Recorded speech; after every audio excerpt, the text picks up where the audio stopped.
So today's class, our final class, will be works on paper. And to begin, we're going to talk about what is paper?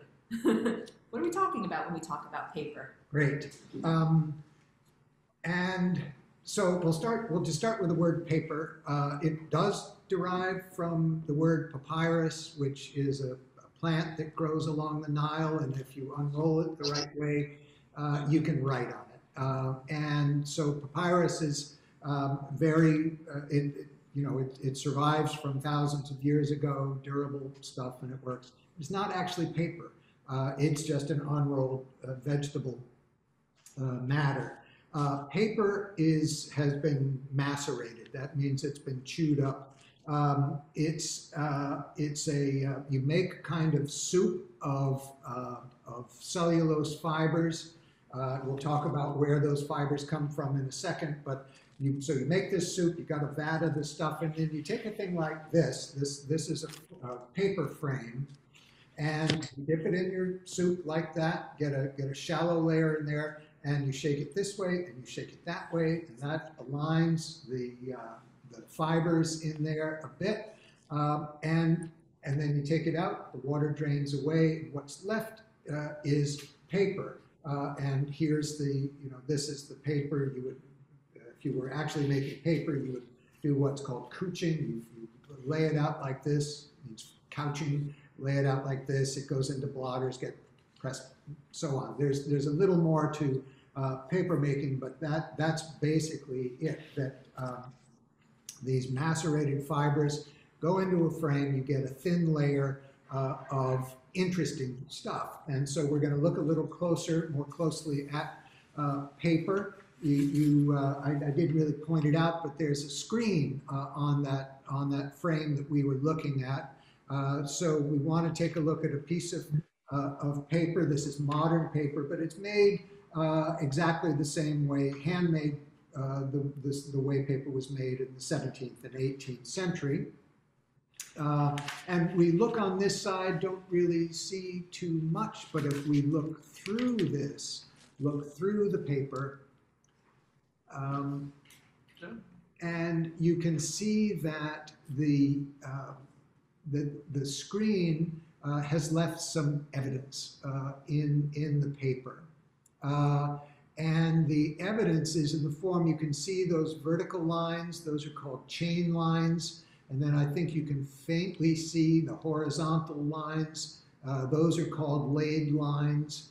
And then I would point out too on this one, there's a faint shadow on either side of the chain line. And that's because the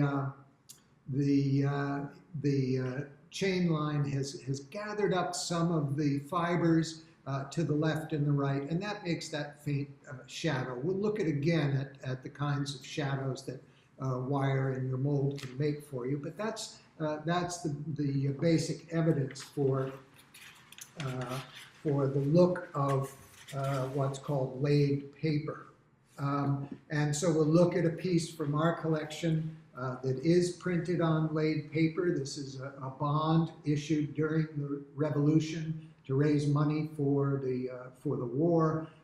And there were many of these printed up. It made for a little trouble at the end of the war, settling up all these bonds, but that's another matter for another one of these meetings. I think what we're going to look at now is the paper.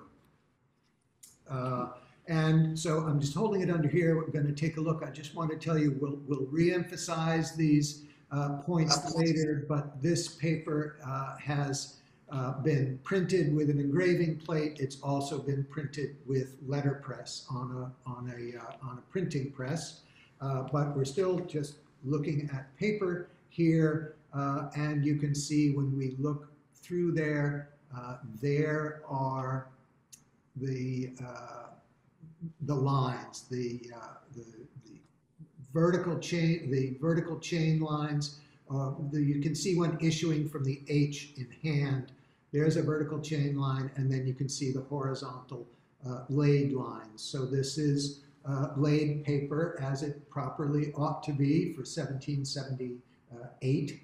It's redeemable in 1782, issued in 1778. You're principally going to encounter laid paper in anything produced up until the late 18th century. After that, a different technology is introduced and becomes far more widespread. But that's not to say that laid paper didn't exist in multiple variations for the colonial merchant and consumer. We just, for fun, printed out, this is the list of papers that are itemized in the Revenue Act of 1767. These are the Townshend Acts.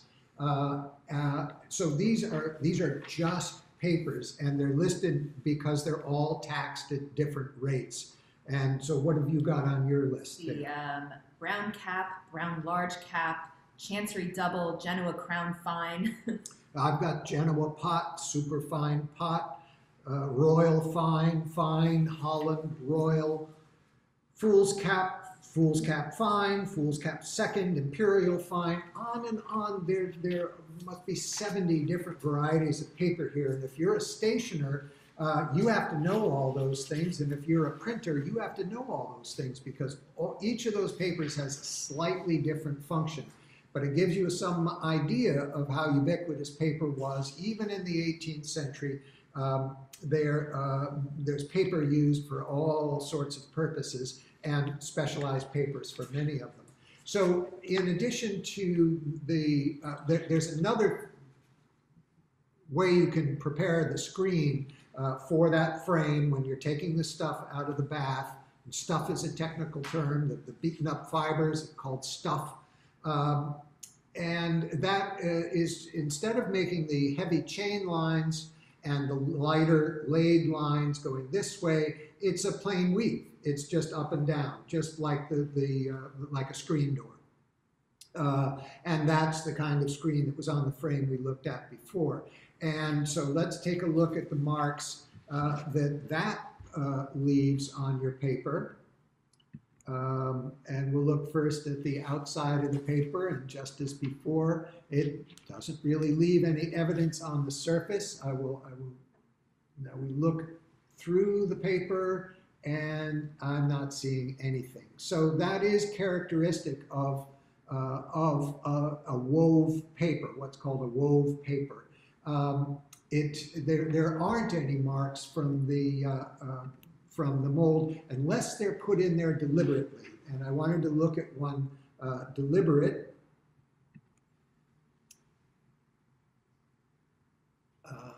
I have the light here. All right, there we go.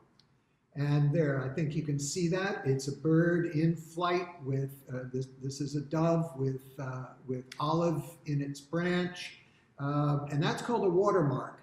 And that's done by taking a piece of wire and drawing this little drawing on your frame. It's very thin wire, but it's enough to just push the fibers aside as you're shaking the frame this way and that way. That having that extra bit of wire there will push the fibers aside. Very subtle. You usually can't see a watermark from the outside, but you can see it when you look through the paper.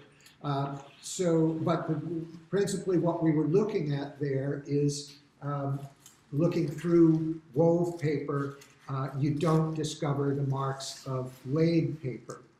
So while you would have encountered laid paper up until the end of the 18th century, by the 19th century, wove paper sort of takes over. So if you're kind of looking at a general timeline of dating a print that you've encountered, that's one way of identifying periodization. It's not infallible. Laid papers are still being made. That was a modern piece of paper we looked at before. But as a sort of rough rule, it's not so bad that laid paper comes first and then wove paper. So we're going to look at this, which is purports to be a broadside. This is the Bloody Butchery broadside, printed just after the events of April 19th, 1775. One thing that the broadside is doing is listing all the fatalities, all of the day. That's what the coffins are at the top. And behind us on the wall, we can see an original of that broadside. But let's see what we're looking at now.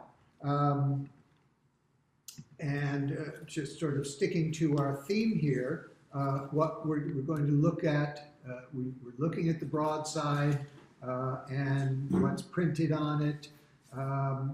But when we look through the paper, we see it's not on a laid paper. So this was not printed in 1775. There just wasn't any laid paper in 1775. What? There wasn't any wove paper in 1775. Yes, there wasn't any wove paper in 1775. So this is, in fact, a recreation of the Bloody Butchery broadside, maybe made in 1875 for the centennial, but it's not the original. One other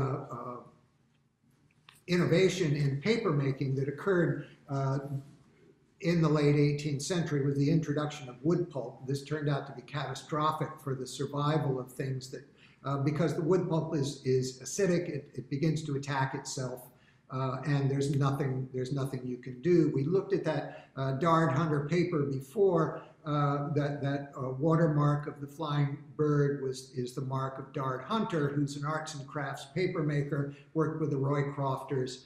And his keen interest was the papers of the Renaissance, the paper that Gutenberg used to print on. And Dard Hunter makes the point that to make paper like that, you have to start out with flax growing in a field. You have to beat it and soak it. You have to make it into fibers, twist it into thread. You have to weave it. You have to make it into a shirt. You have to wear the shirt until it's worn out and don't ever launder it. And then it goes to the rag picker where it might sit in the corner of his shop for who knows how long, literally in a pile, rotting, all to break down those fibers so that when it goes into the beater, another technical term from paper, it's a thing that beats an old shirt into stuff, into the fibers that you're going to dip out of there. You know, that's what it has to go through to make these really superior papers in the 16th century, 15th century. And so there was always a look for what else would work. This is a lot of bother. What else is going to work? And rag picker wasn't a bad job, actually. There was money to be made in picking rags. But then, so as I said, the wood pulp eventually was introduced as you can make paper with wood pulp. They also figured out ways to make the screens for wove paper continuous. You could make a mile-long piece of paper and so on. So that technology's changed.